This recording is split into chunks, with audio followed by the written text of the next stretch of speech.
Last week I had a chat with Sasha, and Sasha was talking about his experience of flip-flopping. And from the feedback that I received after the satsang is that it seems like people are really interested in that type of discussion that can expand on what your own experience is and maybe put it into a context, explain it. So there's a great many powerful, well-established awakening teachings out there. And so I don't feel like that's necessarily a job that needs to be recreated. There's plenty of teachers in the past and even lots around at the moment that are pointing at the essence of what we are, the being. And so witnessing is hopefully something that is becoming an experience for many people.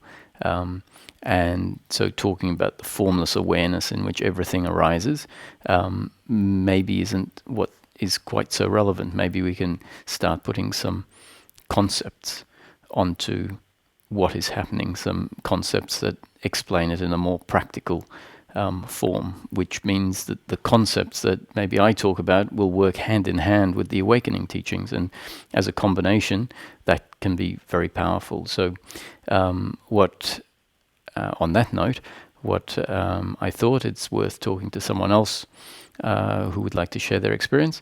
So Laurie has sent me a message talking about a oneness experience that she had, and isn't necessarily sure of whether that's it or whether there's something much more simple than a very profound oneness experience. So we're going to have a chat and see where it goes from there. So I'll call Laurie and see what she's got to say.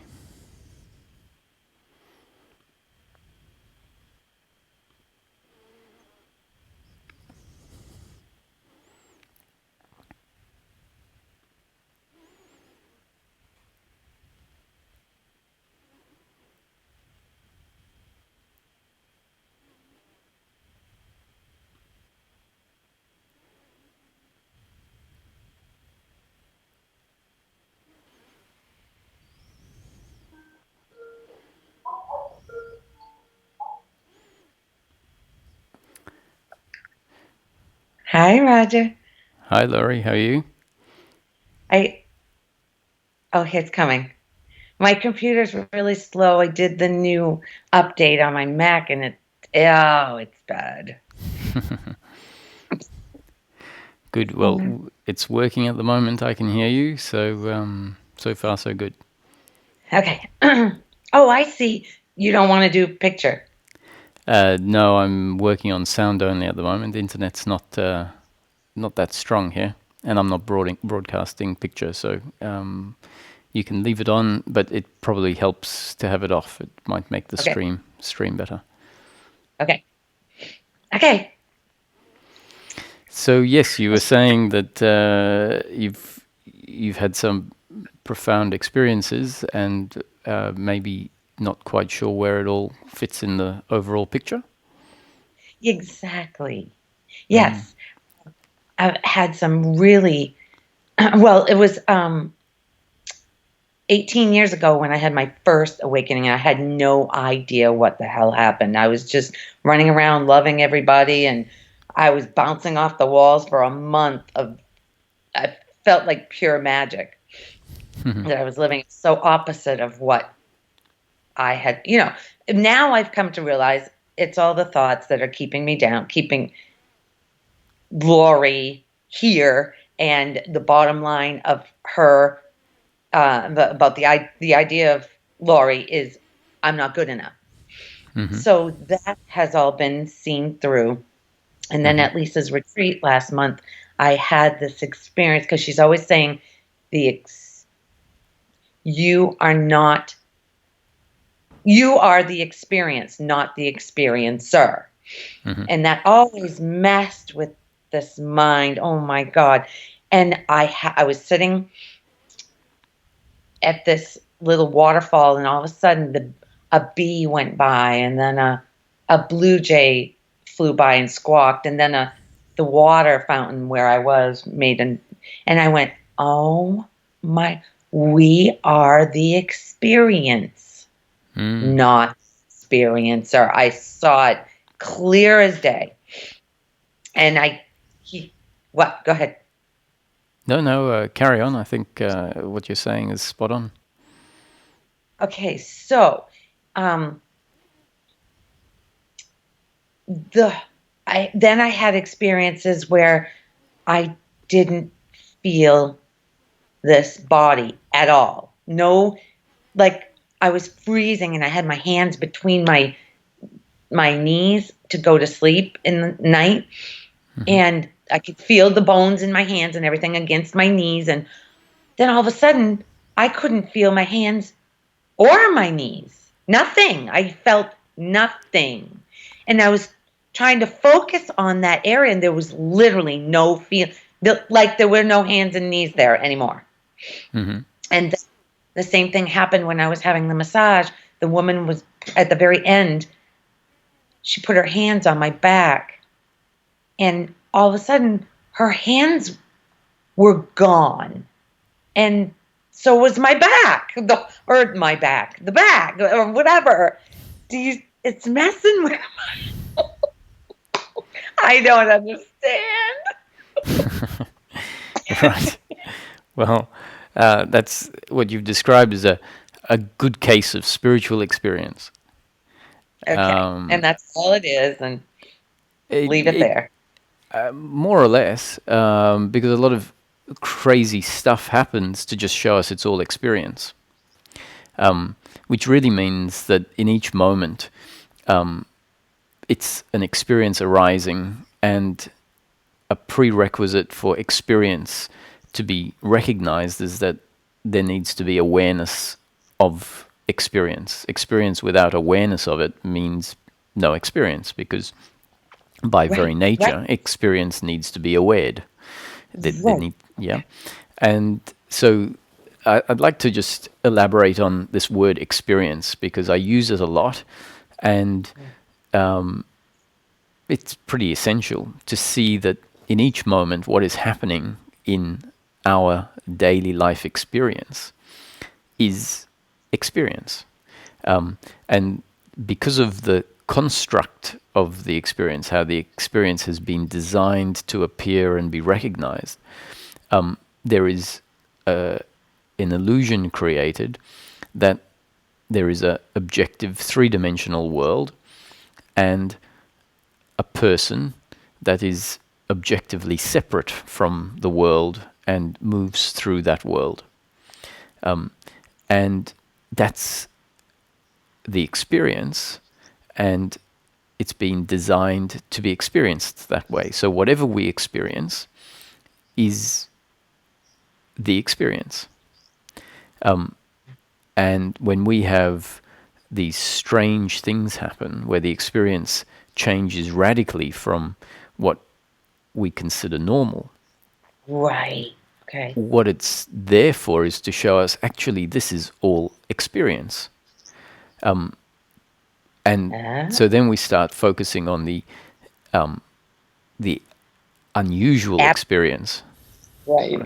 But what's more important is to recognize, the abnormal experience is really in nature the same as the normal experience. It's just experience. It's all experience. And so the body and the person is not the one experiencing the experience, but the body and the person is intrinsically part of the experience. And at some point in awakening teachings, awareness is continually directed to witness objects. And when the teachings start pointing to the thinking and the emotions and the body as just objects and not subject, then awareness tends to move backwards and start to see what was considered to be subject as just object. And once the body is seen as an object, just like the chair is an object, which means the hands move and something is aware of the movement of the hands and something is aware of the sound of a voice. And from an ordinary perspective, of course, I'm aware of the hands moving and the voice. But once we start watching everything as a arising as part of experience, then it becomes clear that what is watching the experience is not the body, but awareness. Aware. Yeah, and the awareness isn't of the body. It appears like awareness stems from the body, but what we're continually reminded of is that the body is just a vehicle through which awareness functions.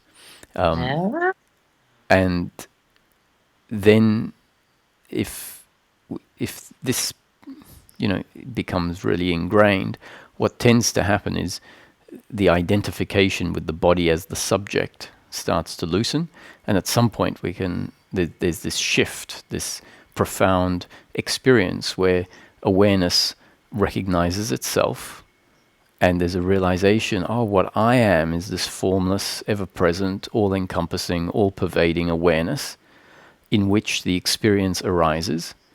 And then the realization is, the experience is never separate from this all-pervading awareness or consciousness. And what it's made of is the consciousness, the awareness in which it arises, and it's that consciousness or awareness that recognizes the experience. So this is where the title non-duality comes from, is the recognition that life, every single moment, is experience. Oh my goodness. A single experience arising. And so when we start to see it this way, it's not possible to not have a non-dual experience. So all experience is non-dual, but the content of experience can be very deceptive. So you can have a non-dual experience, which all experience is, but the content of most experience is of duality. Right, because we think we're a person. So the dual is because there's a person thinking it's experiencing this. Well, yes and no, because even when that falls away, the expectation is when that falls away, suddenly there's going to be a oneness experience all the time, which means the experience is going to feel like a non-dual experience. But the funny thing is that that's not what happens. Is the realization of what life is can set in, and the experience is not intended to become an experience of oneness. It is always going to be an experience of two-ness. There's always going to be the feeling that there is a body here, and the body is different to the chair, and that I am not the chair, but the feeling in the experience is I am the body. Right. So we have to be very, very clear between the difference of awakening, which is to recognize the essence of the human being as consciousness, versus expecting what is described in awakening to be a state in which we live for the rest of our life. Because life is not meant to be lived after awakening in a state of oneness. In a oneness, the experience will not be an experience of oneness. The experience will still be an experience of two-ness. But now with the recognition that any experience, no matter how it feels, so whether it feels like a oneness experience or an experience of me in the chair and me in the other and me in the tree, is always a non-dual, because experience can't be anything but non-dual. So then we can drop the idea of waiting for experience to be oneness. Yeah. and get on with living life as the human, but with a recognition of what the human really is. And so the recognition is that the human is a character in an experience that has been created to unfold exactly the way it unfolds. So the human being and the world is all experience. But once we recognize that, the experience carries on such that we live as the person, doing in each moment what we think or feel we should do, which is all part of the story unfolding.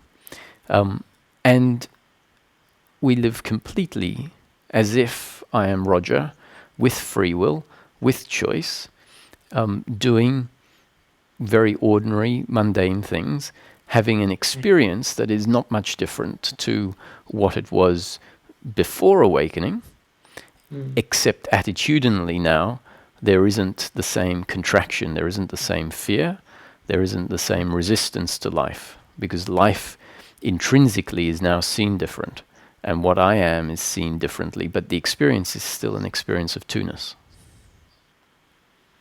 Got it. Wow. Because that's the way I've been living now. There's no contraction because everything just is. There's no resisting what's happening anymore. That's right. So you don't need the experience to be a oneness experience for that to happen, do you? No. No. So that's why, where are we? Ramesh behind me, my teacher, he was a banker for his whole life. And so what he would say is, I've been a banker for my whole life. I can't help but be practical. And so he said, when it came to spiritual seeking, having asked my gurus that I've had for my whole life certain questions, I didn't get satisfactory answers.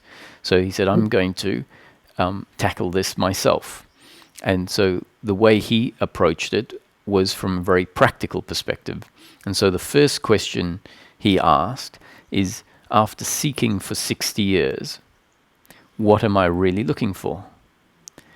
Because after 60 years, many, 20 or 30 years, he grew up as a Hindu, there's a lot of conditioning that we get. Right. And even if we're reading awakening teachings, any teachings can easily be presented in a way where we misinterpret what is being said. So that means we end up with a whole lot of maybe false expectations. So his approach was, what am I really looking for? And when he got down to it, the answer was, I'm looking for happiness for Ramesh, or in this case, Roger, or in your case, Laurie. Looking for happiness for Laurie in this life. And so the next step was, what is happiness for the human being? And when we look at our idea of what happiness is, because we're all looking for it from the beginning of time, we've been looking for happiness. And the standard movement, the equation, the formula that we're following is that my happiness is to be found in pleasure. My happiness is to be found in outcomes being a certain way. And so a lot of our energy is put into achieving outcomes, trying to shape our life to look a certain way. And we have lived long enough, hopefully, at a certain point in time, to realize that's not the answer. I can't control life, and when I do get what I want, it's pleasurable, but that pleasure doesn't satisfy me unconditionally. Temporary, yeah. Yeah, that's it. It's fleeting and temporary.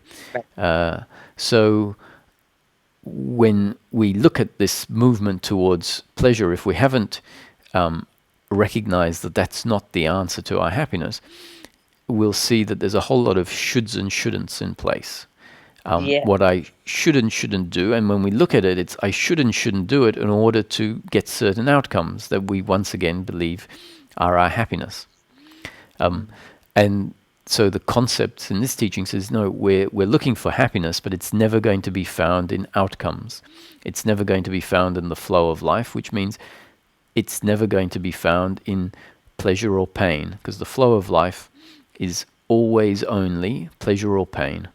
And it's pleasurable when the flow of life is in line with our biological preferences, and it's painful when the flow of life is out of line with our biological preferences. And our preferences are part of our genes and up-to-date conditioning that were put in place by life. And so therefore our preferences are sort of arbitrary. They're not something that we control. They're something that's there. And when life unfolds, it's either pleasure or pain in the moment. And so the teaching goes to extreme lengths to point out that our belief is that our happiness is to be found in pleasure and pain, but that's actually based on a false idea of who we are and what we really need. And it then goes on to say that the happiness for a human being is actually to be found not in the flow of life, but rather in our attitude to the flow of life.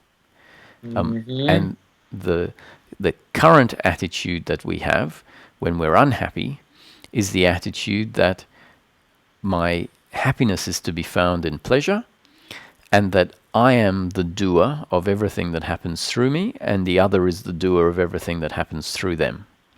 And so when we go through life with that attitude, when life is delivering us pleasure, then things are sort of okay. But as soon as life delivers pain, we feel like what we need in order to be complete is not being delivered to us, and that creates fear and resistance. And when that pain is delivered through the other, then we see the other as our enemy and our competitor. We see them as the doer who has brought this about by their own free will, and that they should have and could have acted differently. And so we blame them. And when actions happen through us that deliver pain, then we blame ourselves. And so when you started off, the belief is that Laurie isn't good enough. And so that's a form of guilt. And guilt is based on the ingrained belief that I haven't performed well enough, that I'm not good enough. I'm falling behind on some standards somewhere. When we start to see that life is not like this, life is an unfolding, it's a story that each moment unfolds exactly the way it's designed to unfold or created to unfold, according to God's will, we can say. And if that becomes obvious to us, then this sense of personal doership falls away. We no longer believe that I am the one that is making things happen. And then when things don't work out, it's accepted as part of our destiny. And especially when things don't work out and the other is part of them not working out, then the hatred falls away. It's seen to be my destiny to be hurt and their destiny to do the hurting. And so why I'm going through all of this is because we can start to see that what's now being pointed at is no longer the importance of seeing everything as experience.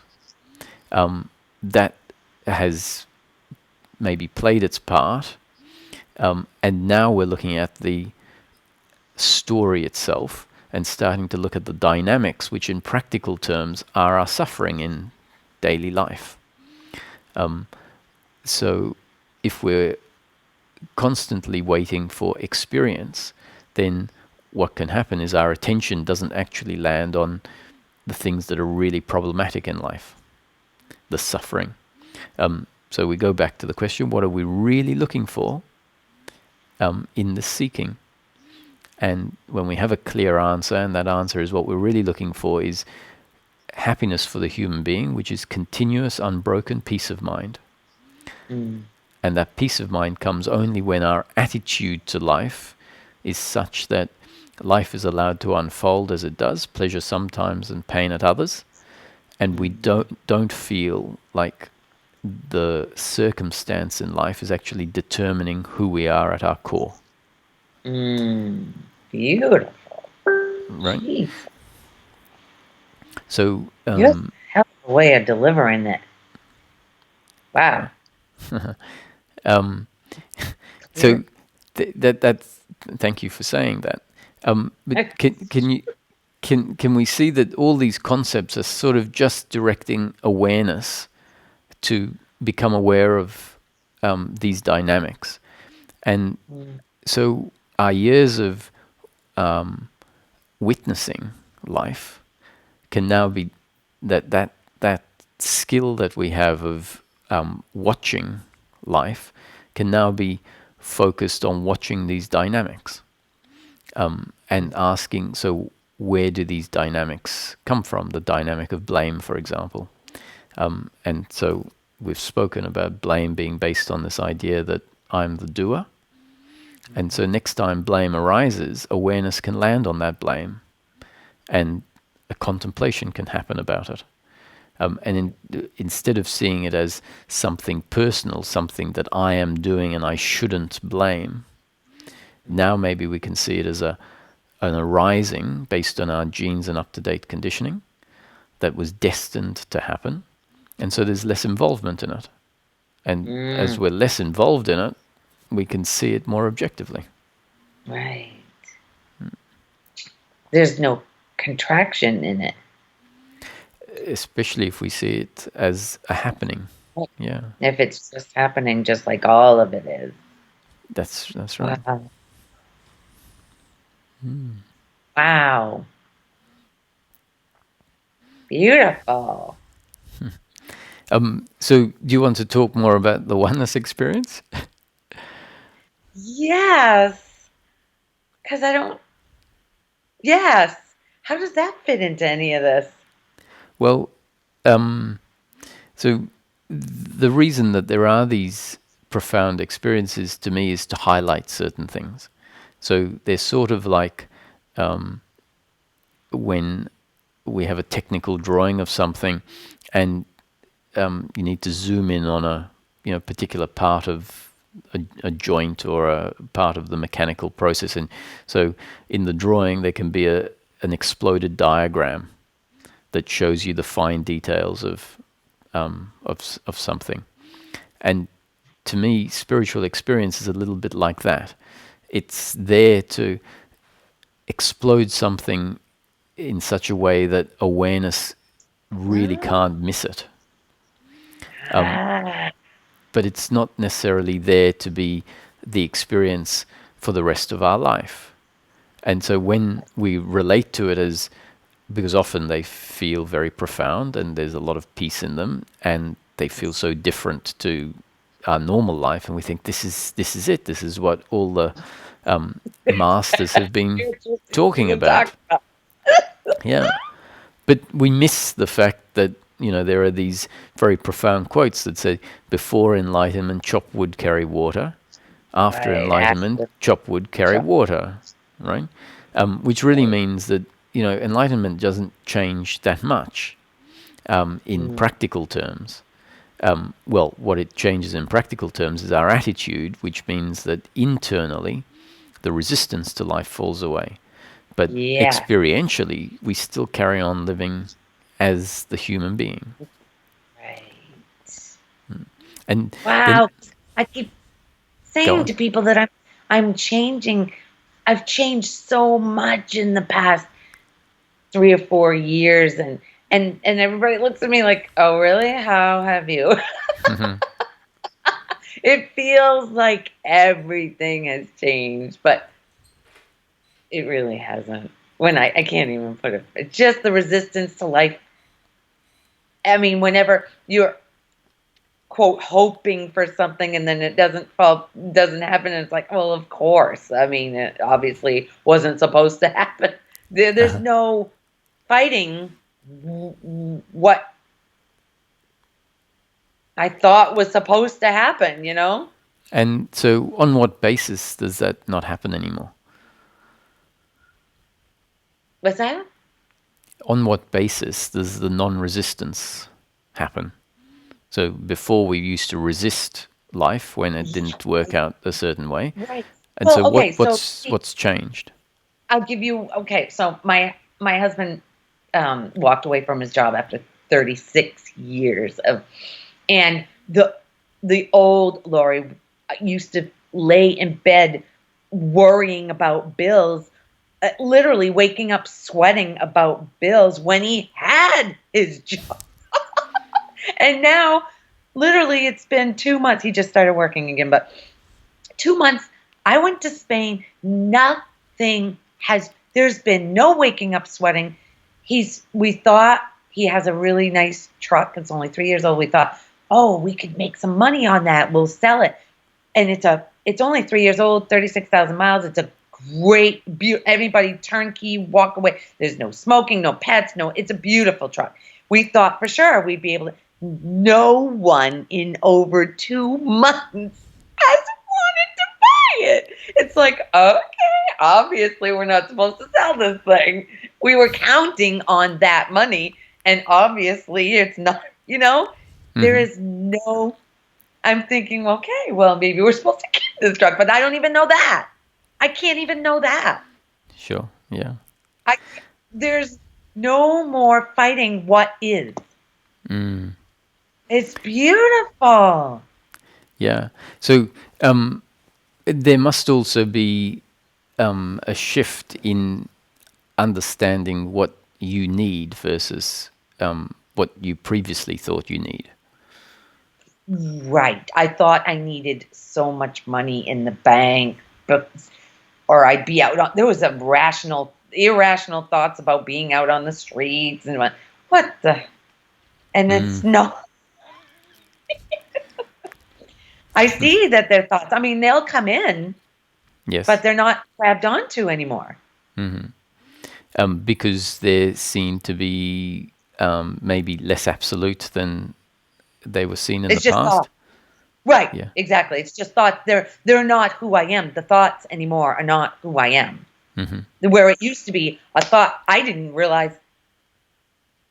I thought the thoughts were who I am. I thought there was no separation in that.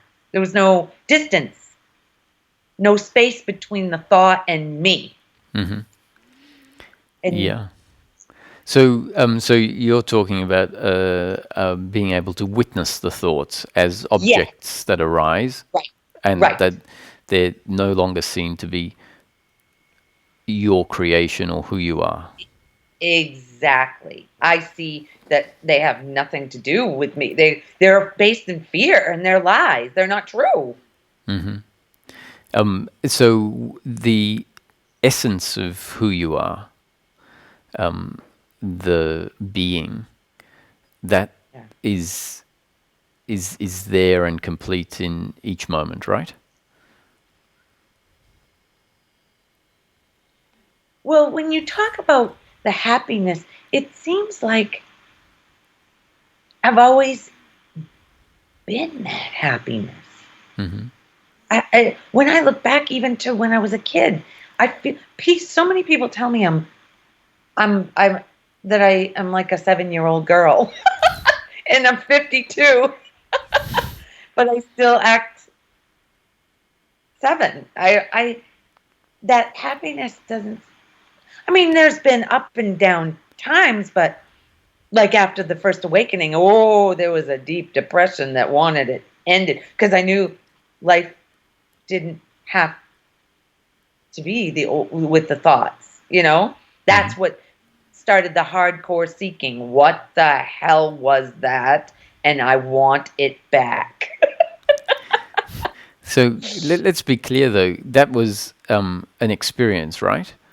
And the experience felt very good. Yes.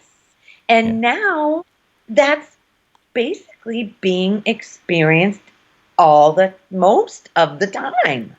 So do you want to describe what the feeling was back then? Because sometimes like when you say that's experienced all of the time, what is experienced all of the time? The happiness, the joy, the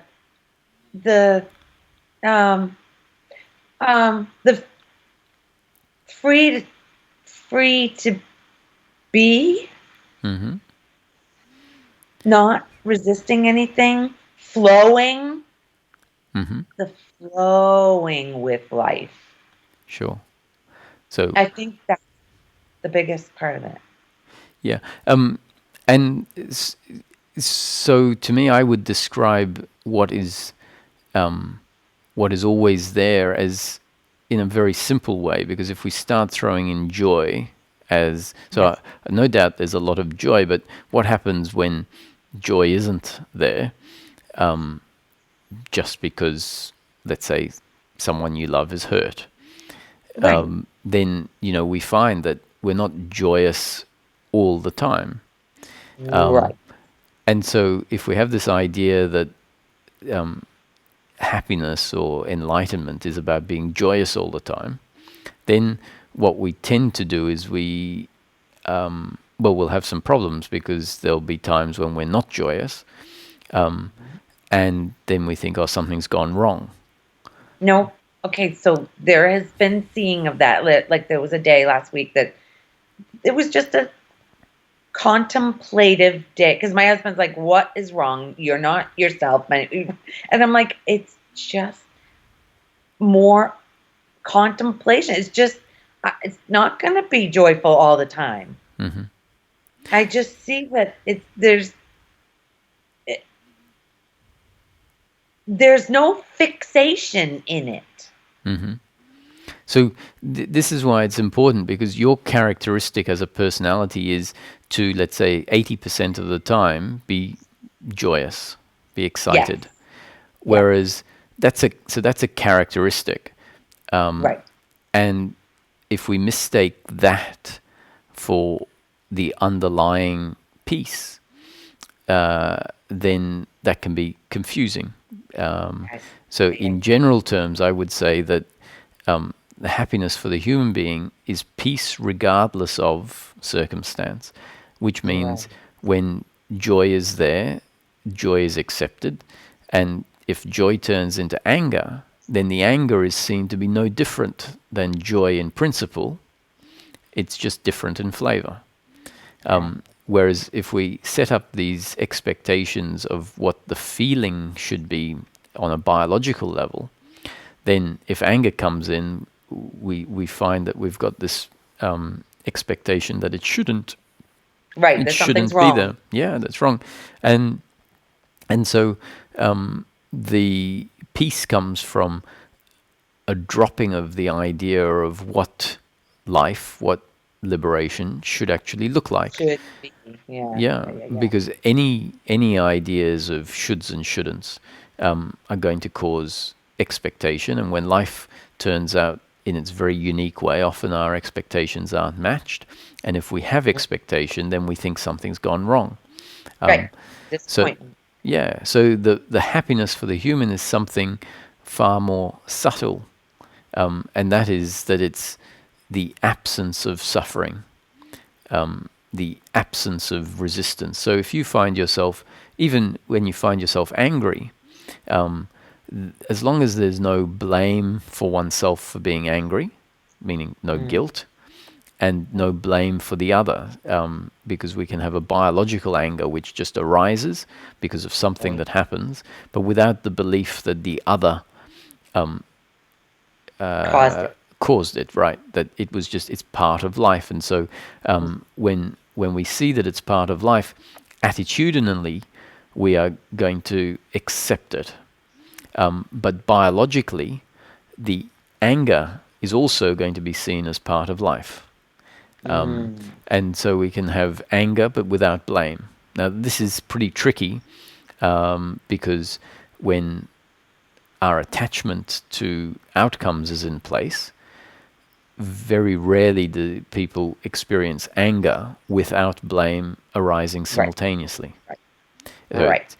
Someone does something and it's pain in the moment, which creates anger and simultaneously blame. But as the belief in personal doership falls away, what we'll find is that biologically anger will still arise. Biologically sadness will still arise. So biologically a lot of emotions that we would consider negative because they're painful will still arise. And as long as we are clear that my happiness isn't to be found in life being pleasure, pleasure, pleasure, My happiness is to be found in non-resistance of what is happening in the flow of life.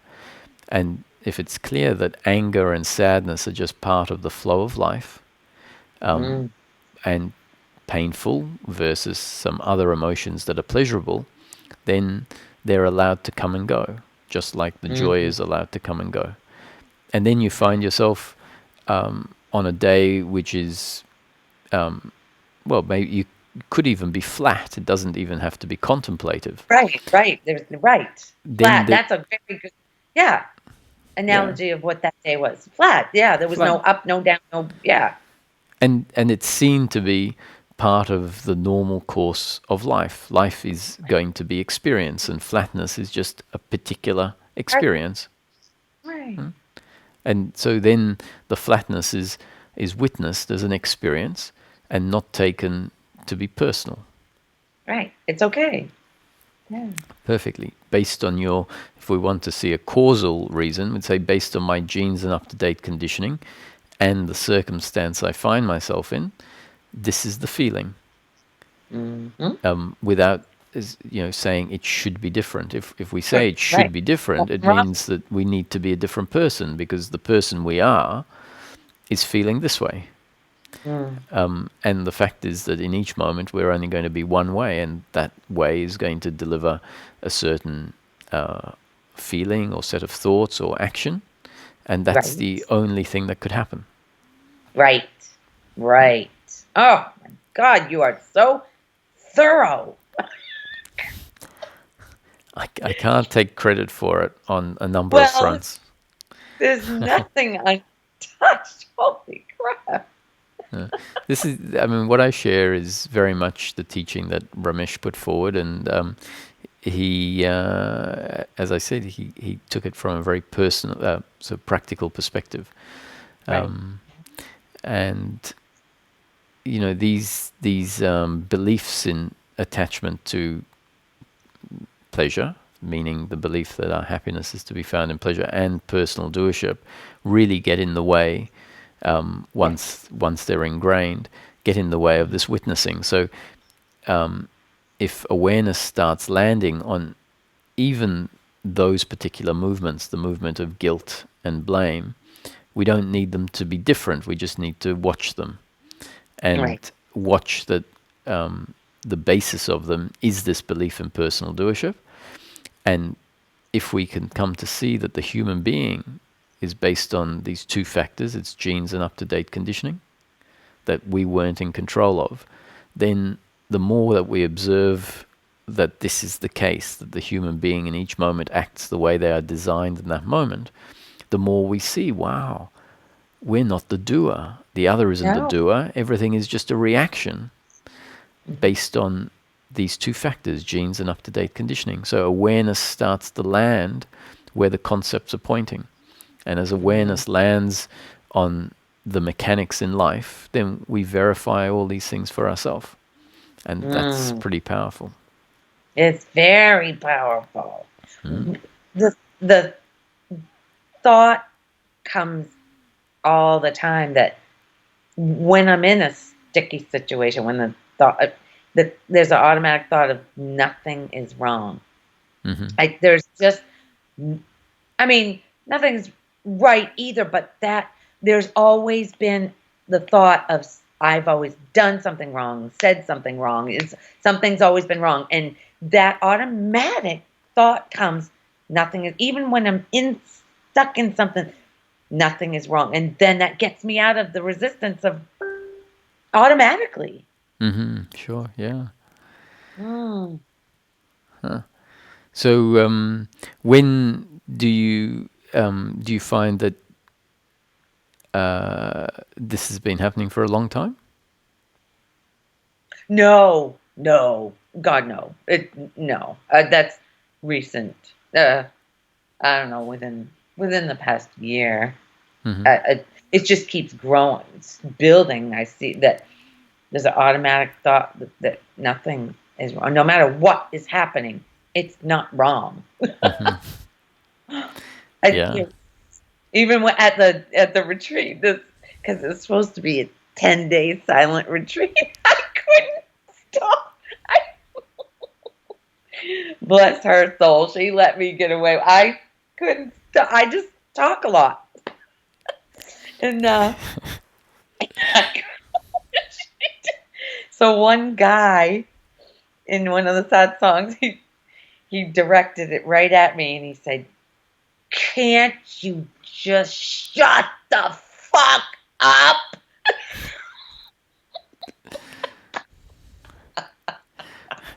It was beautiful. It is exactly what was needed. Yeah. Exactly.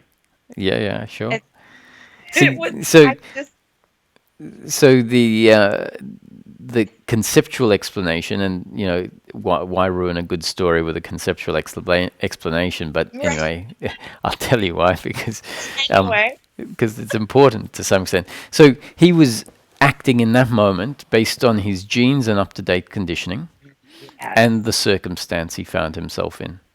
Yeah. And what he said might have been received as painful, Yeah. or you might have laughed at it. But however it was received was based on your genes and up-to-date conditioning. Exactly. So if we have a recognition of that, then the whole thing becomes much less personal and much more understandable and acceptable. Yes. Yeah. Because she changed the whole thing after that. She hated to have people sitting in front of her like Muji, like she's the guru, but she didn't want anybody going after each other. She says, I can't, I'm getting paid for taking you guys' anger, but you guys aren't. So I said, but Lisa, I needed that. That was perfection. I'm, I saw it as clearly necessary in that moment for me to experience that. Yeah, It sure. was, jeez. Hmm. I just tell you. Oh my God. Yes, well, I it's been nice chatting, Laurie. Um, Yes, same here, Roger. I can't wait to listen to it all back. all right, yeah, I'll well, hopefully it's recording somewhere and it'll be up online. Oh, it will be on YouTube, right? Yes, it will be. Okay, phew. Jeez. Yeah. All So, right. I think Thank I had set up a couple of other calls, so I'll move on. But it's All been right. very nice. We'll have another chat sometime. Awesome. I'd love it. Thank you very much, Roger. Great, my Bye bye. pleasure. Okay, see you, Laurie. Bye. Okay, I think. Oh yes, I'll see if I can talk to Leon. Um,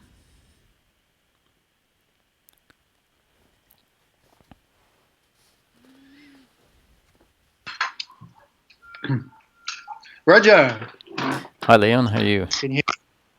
Yes, I'm I good, man. can. Very good. So, I'll be brief. I have a doubt about something called qualia, which I wrote in Skype to you last week. Right. Yep. And what qualia is say there's the sky and there are my eyes and my brain connected. Nowhere in all of that is blueness. Do you know what I mean? Yes. And so blueness is a qualia. It's like the quality of phenomena as experienced by an individual. Mm-hmm. And over here, qualia has me completely stumped because my direct experience all day long seems to continually prove that there's a me in this body that needs defending, etc., etc., etc. So that's my question. It's really got me stumped. For example, thoughts and actions of this body have been sort of demoted in this experience to the level of tables and chairs. They just arise in the same way. So thoughts happen. They don't appear to have a will behind them or anything like that. And actions happen too. But qualia, just the direct experience, the immediate experience of what things are like, seem to keep on proving that there is a me. Now it feels like it's a me who's trapped in a robot. You see what I mean? Yes. Like, there is no control or free will, but there's still a me, which seems to be continually proved by the fact that things are like something. So, like blueness in the sky. yeah, I'm not exactly sure if we're on the same page. I don't know if I've quite got onto the page you're talking about, but maybe we don't need to be, because often we have this expectation of what will change. So maybe there's an expectation of the qualia that you're speaking of changing, not being there, let's say. Yeah, Right? because qualia happen. They seem to happen outside of reality. They seem to be metaphysical. So, okay, there's a sky and there's rays of light, and there's an eye and there's a brain, which are just arising for no reason. But why would that ever look like something? Well, where I was starting off in the conversation with Laurie is that all of life is experience. Each moment is not necessarily as the experience suggests. The experience suggests that there's an external objective reality, and we experience that objective reality. But if as awareness sort of moves back and watches the phenomena as phenomena arising, it can become clear that actually there isn't an objective world outside of us, but rather the world arises inside the awareness that witnesses it. And what that means is that in each moment, what we consider to be an experience of an external world is actually a singular experience designed to be experienced as if there is an external world, and as if there is an experiencer in the form of the body of that external world. And that's how the experience has been designed, and therefore it'll be experienced exactly as it's designed in each moment. And so the quality of the experience is not about reality and then metaphysical additions to that. It's all experience. So I guess what you're saying is qualia is it. That's all there is. So there is no eye, no sky, no brain. There's just blueness in that moment. Well, or we can, you can say, well, what I'm saying is that all of those different things, the blueness, the eye, the sky, the brain, they're all objects in the experience. They're all objects that are recognized by the awareness that recognizes experience. So at the moment you're thinking about what I'm saying, and so the thoughts are part of the experience in this moment. And there's an awareness of the tables and chairs and the body sitting at the table and chair, and the thinking and the feelings and my voice. So all of that, everything that arises in this moment is the experience created in this moment. And it has to be experienced exactly the way it's experienced, because what is experienced is the experience. Which then means we don't necessarily need the experience to change. We just need to see it all as experience. And an individual being there is part of the experience. And it's questionable whether the individual as part of the experience needs to change or ever will change. What does change is the quality of the experience, but that doesn't mean that the individual is going to vanish. The individual is going to stop being there. So what tends to change when more freedom comes in is the absence of suffering. the absence of suffering, which was part of the experience. And so we had an experience that includes suffering, and then an experience that doesn't include suffering. But does it mean that an experience that doesn't include suffering, does that mean that it doesn't have to have a sense of there being an individual? I thought so. Simply because an individual will stop with physical death, and that tends to worry a sense of individual self. So what if the realization is to realize what the individual actually is? So it's fair to say that based on the experience itself, it feels like the individual is a separate three-dimensional body, and consciousness stems from that body. So when the human experience is seen to be basically an experience of being a body, and consciousness comes from that body, then we're a very defined entity. And if someone does something to that entity, they're directly attacking who I am, because the experience says this is who I am.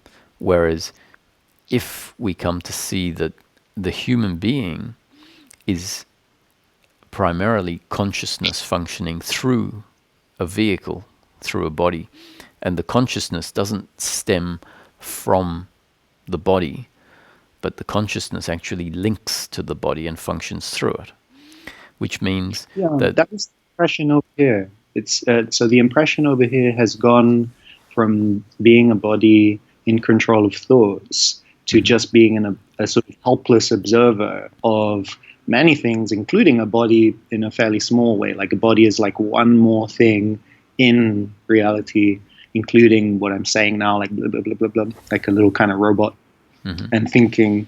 So weird.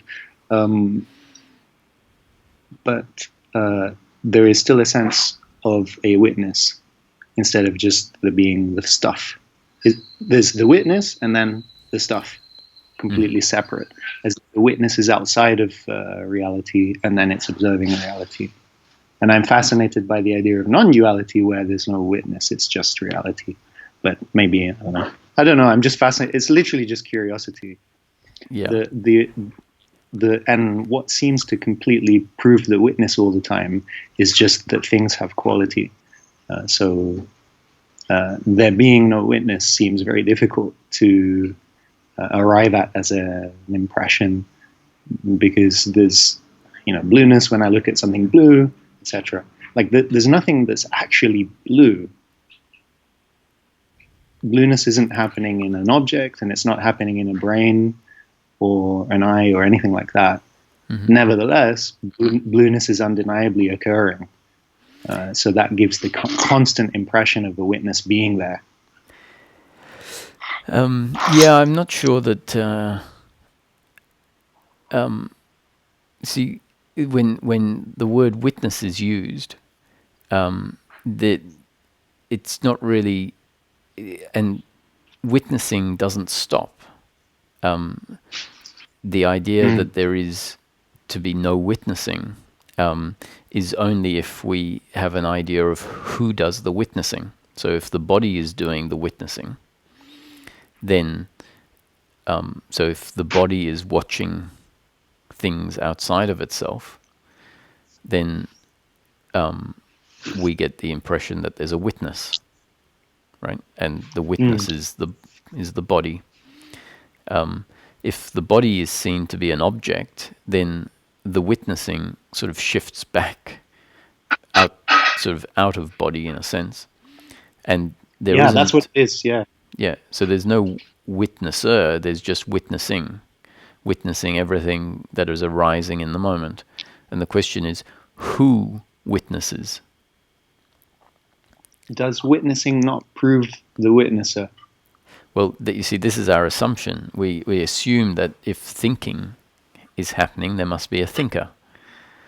And there again is the issue. So if when we think that there is thinking, therefore we assume there's a thinker. That's where the fictitious character comes from. So who is the thinker? So when we look to find who the thinker is, what we'll find is a biological instrument that is programmed to output thought. There's a brain that is a biological instrument that recognizes stimuli, sees stimuli, and according to its conditioning, creates thought. And that's the actual mechanism that's happening, yet the belief systems that are output by that very biological machine say, I am a thinker. So the thoughts create a fictitious thinker, instead of seeing that there is just thinking happening. And the same with witnessing. The assumption is that when something is recognized or seen, that there must be a seer, because seeing is happening. And so non-duality is the collapse of the subject-object relationship, whereby it becomes clear that there's no separation between subject and object. And from that point, everything is just witnessed, which means there is witnessing and no witnesser. Now, I'm not suggesting that this is what we need to try and bring about, this witnessing. That's one particular approach. The other is to just look at what is the problem in life, in practical terms. And Guilt and blame and pardon me? well, the guilt and blame and other things I can't remember right now have really stopped, and there's no impression over here of any kind of control, including the next thing I might say or think. But there's still a witness. I don't know. But what's the problem with that? No problem. It's just that I've heard there isn't a witness, but there appears to be one. So it just makes me curious. Ah, okay. So I don't know that I would say. Well, I did say there's no thinker and no witnesser. There's just witnessing. But even that is really just a phase. Witnessing is a phase that happens in order for the essence of the human as consciousness or awareness to become clearly seen. And once that's seen, which from what you describe, if you can see that thoughts just arise and they're not, you're not in control of what happens next. Yep, they're just like a table. Then that awareness has already sort of been seen. It's what you are. The awareness that recognizes the thought when it arises, just like a table. And there's two things then. There's the thing. You see what I mean? There's awareness, and then there's everything else. Yeah, it just so happens that nothing else ever exists in the absence of the awareness. So the object that we see only ever exists simultaneous to our awareness of it. The table in our experience has never existed in the absence of awareness. And so when we start looking at it like that, is that you've never seen the table in the absence of awareness, then what we think is two can start to become seen as one, actually. That awareness and the table are not separate. That the table doesn't exist independent of awareness. Okay, that hasn't happened here. Yeah. But nonetheless, this still, to me, trying to change experience and wait for some non-dual experience is also a very big trap, where people are seeking something, and what they end up seeking is a non-dual experience because of the fact that Experiencer, Pardon me? with a non-dual experience which requires an experiencer. It's just sort of possible. Yeah, and that's why, I mean, there is this shift that happens where it becomes very clear, there is no experiencer, there's just experiencing, right? There is no witnesser, there's just witnessing. And it's, if we're trying to reconcile one particular experience that is an experience where there is the apparent witnesser, if we're trying to reconcile that experience with a different experience that does happen, then we're never going to succeed, because we're going to try and do mental acrobatics to turn one experience into what is described from a different standpoint. But to me, the importance is not in having a non-dual experience. It's not the importance is not coming to see, there is no witnesser, there is just witnessing. The importance is the end of suffering. And the end of suffering is based on a thinking process that is based on the idea I am in control of everything that's happening, and the other is in control of everything that's happening, and then guilt and blame arises. So what you've described is that you don't see life like that, and therefore the guilt and blame tend not to arise. And so I would say, if you refocus your attention on what we're practically really looking for, which is the end of suffering, you'll find that, based on how you've described your experience to me, even though this, witnessing without a witnesser hasn't necessarily been seen, who cares? Because that's not the point. The point is the end of suffering, the end of guilt and blame. And from your own experience, you're saying that doesn't happen often. So if we start to recognize, maybe all of this seeking has already delivered what it's really meant to deliver.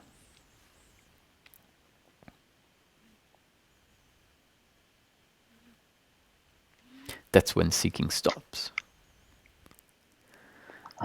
Seeking has not stopped. Especially if you're waiting for certain experiences or to see certain non-dual things, that's going to create more seeking, right?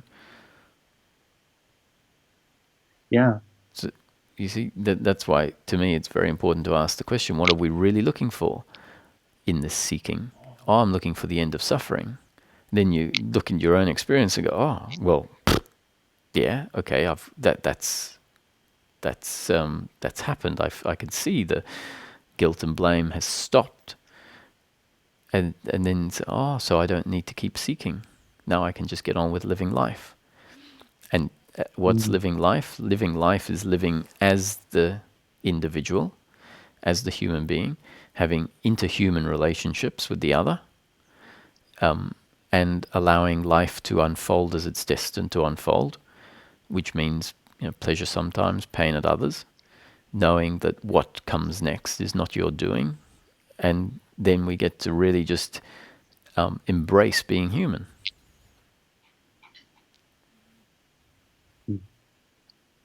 Well, thank you, Roger. I'm still fascinated by qualia, though. I don't know why they happen. It's so weird.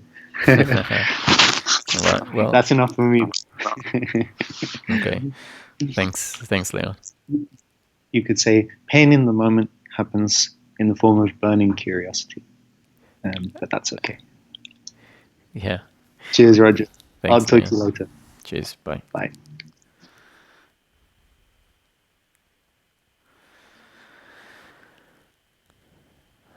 So I think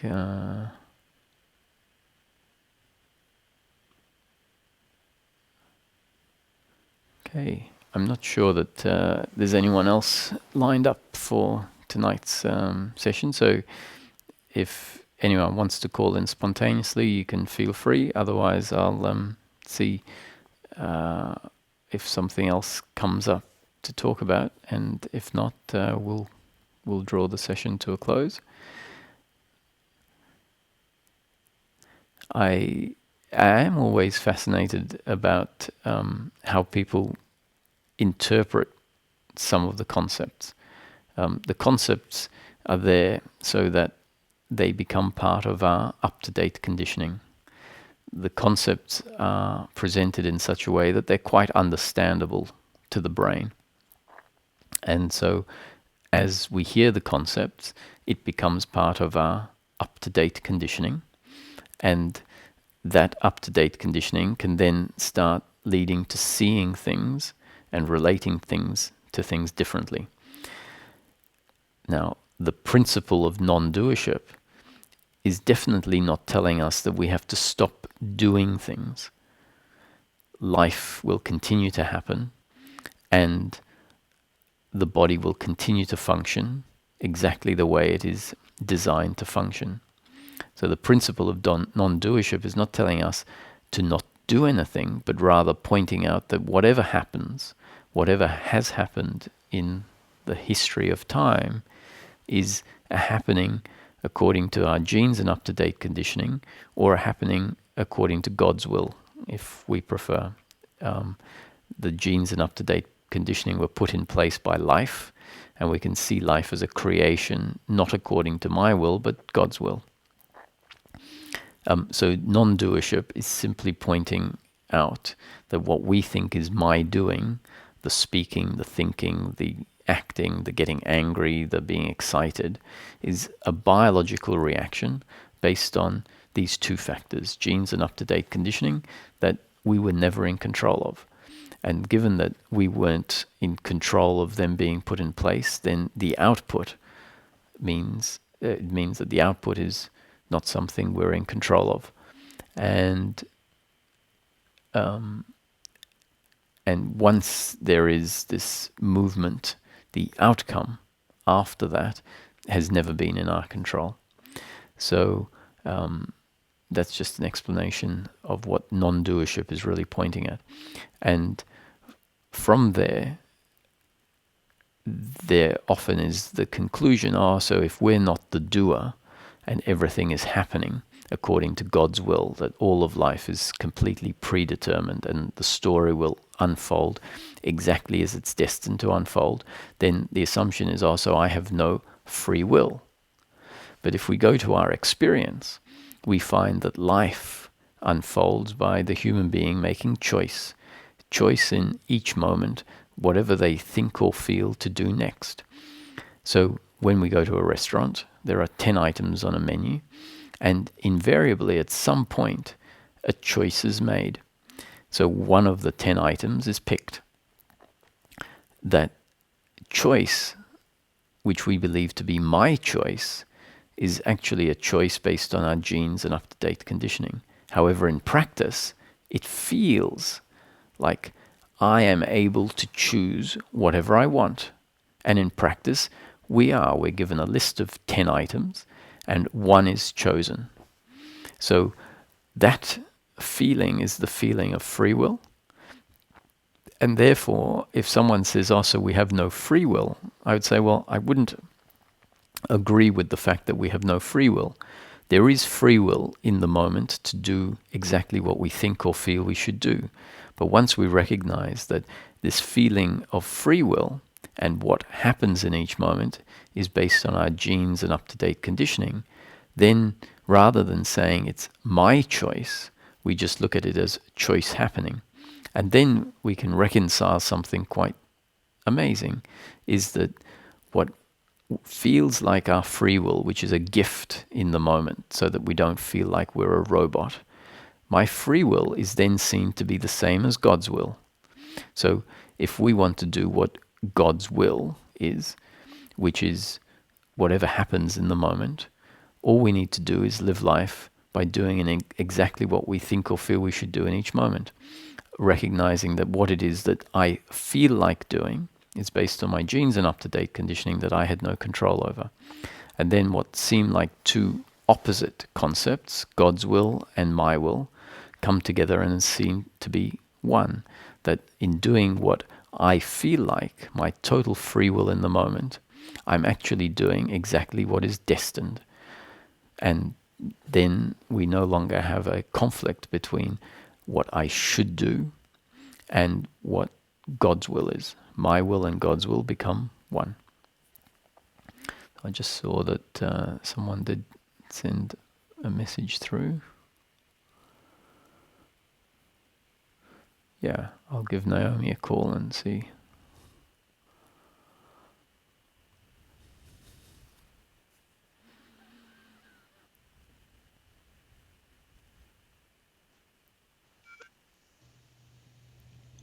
Hello, Roger. Can you hear me?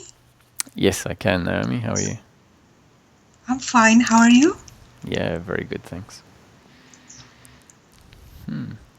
You had something in mind? Yes, it just came in today while I was talking with a friend, and it's about the question of I am. Like I was telling him that when we do something, when we make inquiry, we see that there is no fixed entity behind this doing. So something like what you said, that there is no doership, there is no personal doership, everything is happening. Yes.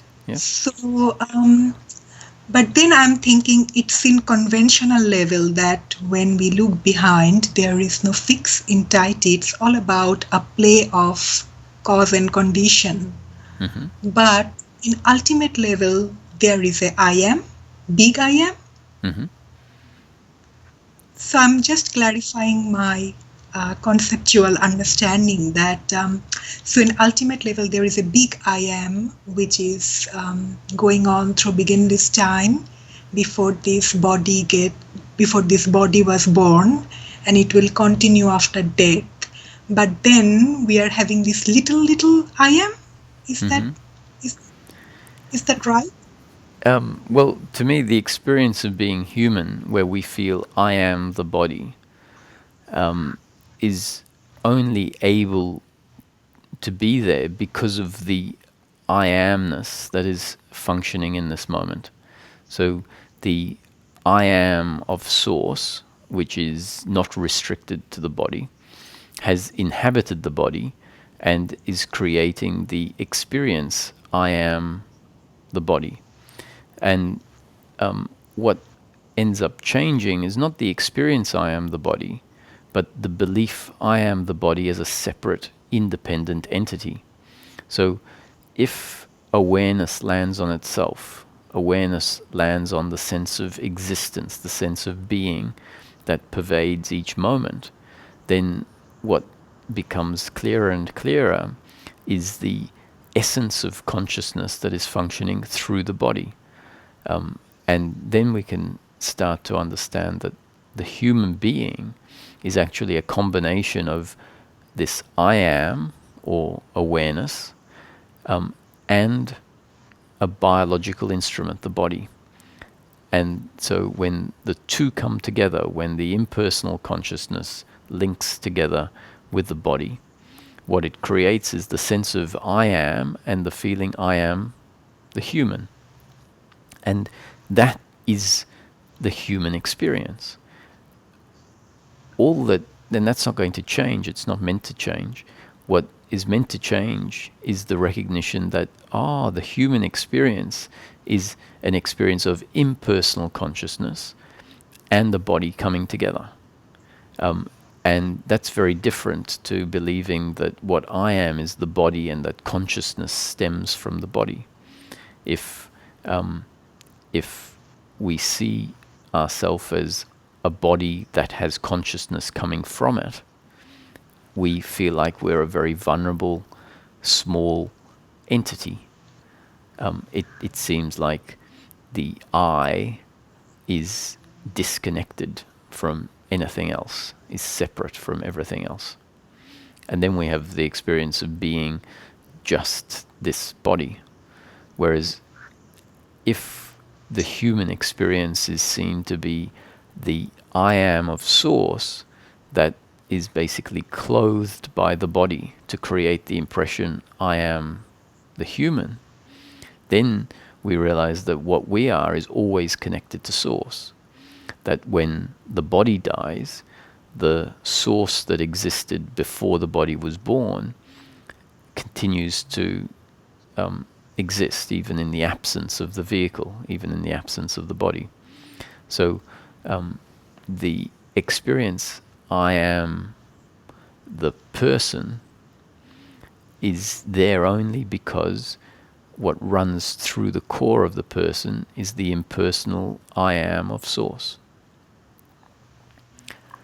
So if we can come to recognize that, there's a big shift from feeling like there is a small I am to recognizing that, the I am I feel is the I am of source.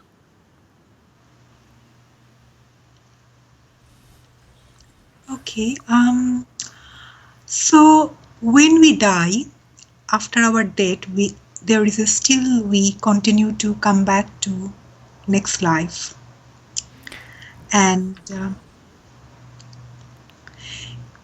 so there is a continuity. But you see, so this notion of past lives it's a concept. Now we can have past life experiences, but that doesn't mean that there actually was a past life that I lived. So if someone has a vision of a past life, the assumption is, I had that memory because I lived the past life.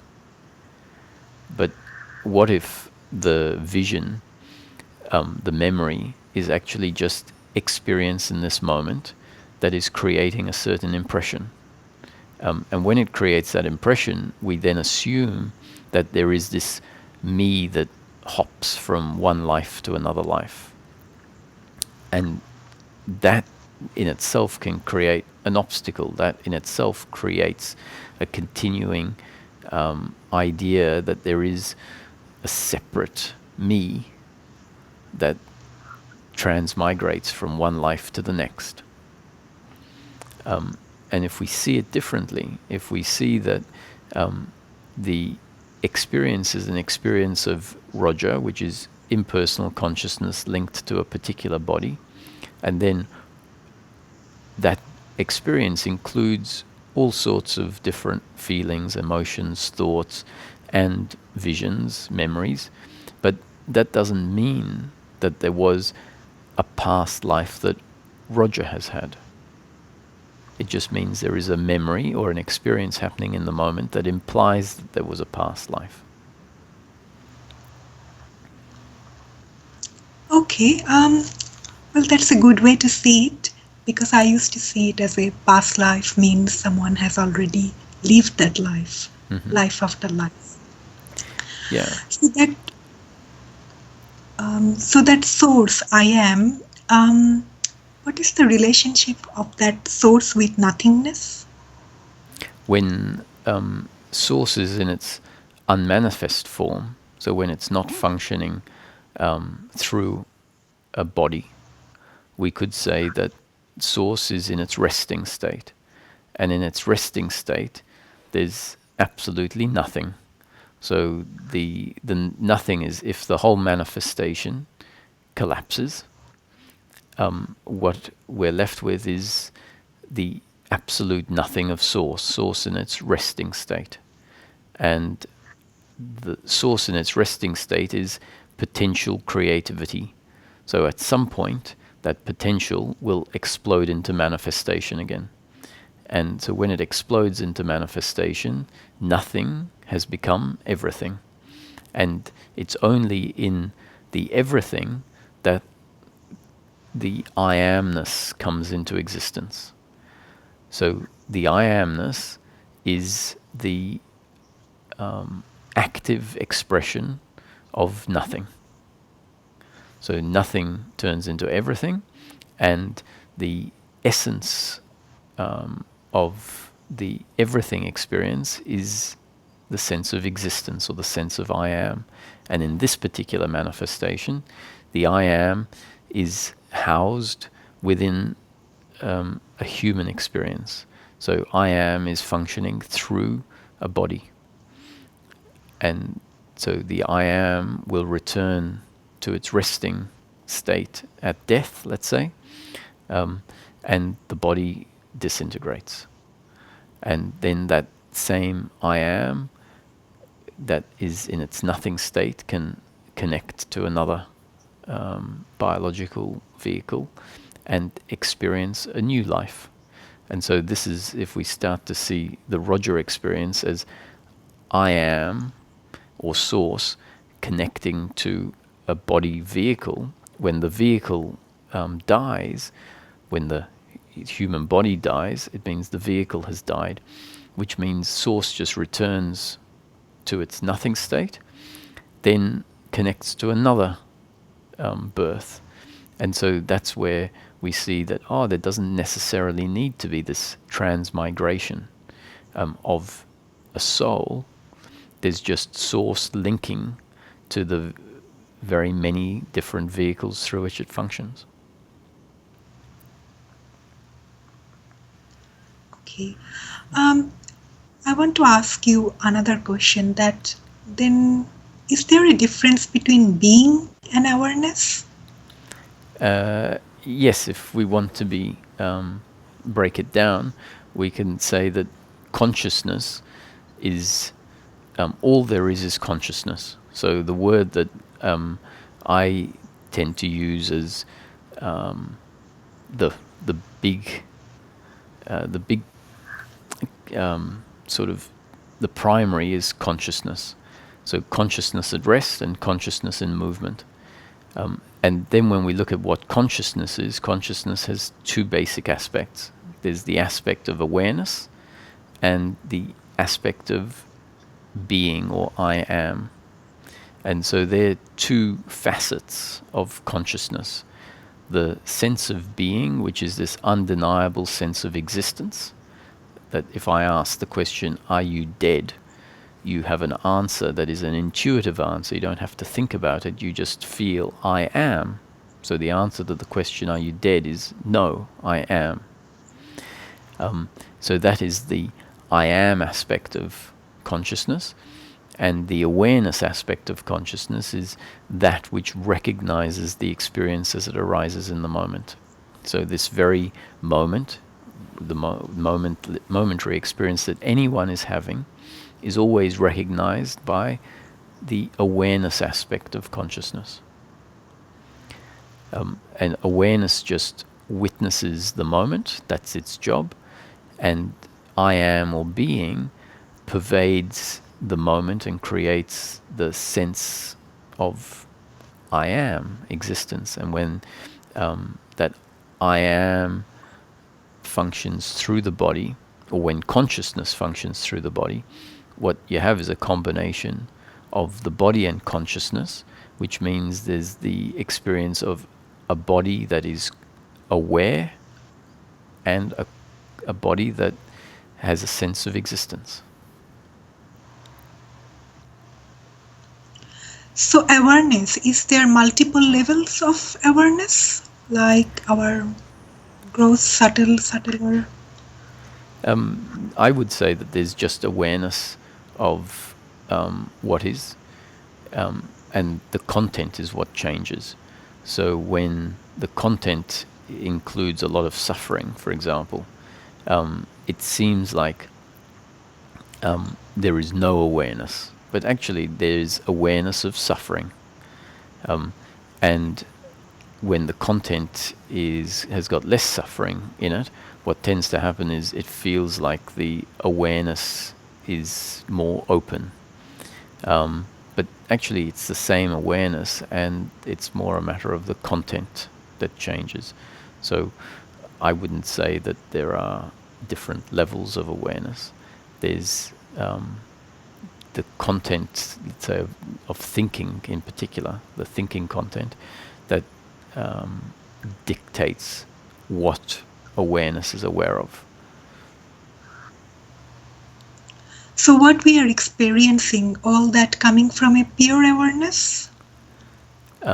What the experience arises out of consciousness, let's say, out of consciousness at rest. So consciousness at rest becomes the experience. and the awareness aspect of consciousness recognizes the experience, and the being aspect of consciousness creates the sense that I am within the experience. It creates a sense of existence. So depending on what the experience is, and by and large our experience is the experience of being human, the whole experience of the trees and the room and the table and chairs, that arises in the moment, and then the awareness and sense of being pervade that experience to create the sense I am a body experiencing this world. Okay.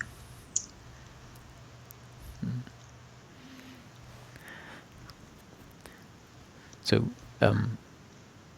is it clear that in order for an experience to be recognized, there has to be awareness of it? Yes, yeah, but I think it depends what type of awareness. Right. So what would your suggestion be of the different types? Like, if someone is enlightened, his or her awareness might be different from the person who is not realized. So you see, to me, the difference is actually just a matter of the content of the experience. So someone's realization is destined to happen exactly according to the story of life. Realization is not something that someone achieves. So at some point in the story of life, the experience is designed in such a way for suffering to end and for consciousness to recognize itself. Now, that actually is just the construct of the experience in the moment. So, a realized person's experience awareness is the same awareness that was functioning through them prior to realization. It hasn't gone through any change. The awareness is exactly the same awareness, but now the experience, the content, is very different. So the content is no longer a content that includes these beliefs that I am this separate entity, and all of those beliefs have an effect on the experience. So the content is what changes, the thinking changes, and the awareness is the same awareness that recognized the thinking that was there before and the absence of thinking that is thereafter. Okay. We're convinced that it's the awareness that changes. That when remains the same. That the awareness is the same awareness all the time. It's the same awareness that just recognizes the content of experience. Okay. Wow, I didn't know that. Well, the experience as it's designed is very deceptive. So we take the experience as it presents itself on the surface. And so the experience as it presents itself on the surface suggests things to be a little bit different than they become seen to be as the experience changes. Yes, that's true, that the experience is sometimes it's very deceptive. Yeah. So how do you know that if we have some spiritual experience, it's not a deception? It is. Spiritual experience in itself is experience again. Everything is experience. And it is dependent on what relationship we have to the experience, what conclusions we form out of the experience. And very often spiritual experiences can create conclusions that are quite inaccurate. So a spiritual experience can lead to more confusion, but in essence, the spiritual experience is just that, it's experience, it's not reality. There is no reality that we experience in life. It's all experience. There's an experience that can feel contracted, and then the experience can change and feel open, and sometimes when that happens, the thoughts are, this is reality. It's not, it's just an experience that feels different to the previous experience. All of life is always experience, and the shifts that happen are just different experience. There is no reality that we get to experience. We just get to experience different experience. Experience with suffering and experience without suffering.